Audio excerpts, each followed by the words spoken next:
السلام علیکم ورحمۃ اللہ وبرکاتہ۔ جی حبیب اتاری صاحب کہتے ہیں کہ سکھوں کے ٹیمپل میں لنگر پکتا ہے جس میں دال اور روٹی ہوتی ہے۔ بہت سارے مسلمان وہاں جا کر کھانا کھاتے ہیں، تو کیا ان کا وہاں جا کر کھانا کھانا جائز ہے؟ وہ غیر مسلم ہیں، نان مسلم ہیں؟ جی حبیب اتاری صاحب، اگر کھانا حلال ہے، اس میں کوئی حرام چیز نہیں ہے، پاکیزہ ہے، تو مسلمان سکھوں کے ہاں کھانا کھا سکتے ہیں۔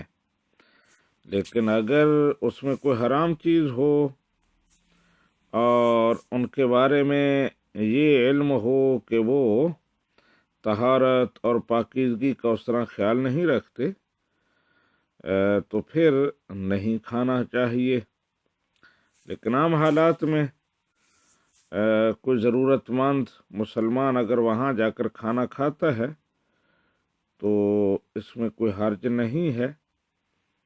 ویسے مسلمانوں کو خود چاہیے کہ وہ اس طرح کے اہتمام کریں کہ کوئی ضرورت مند، کوئی محتاج مسلمان، اسے کسی اور کے دروازے پر جانے کی ضرورت نہ رہے۔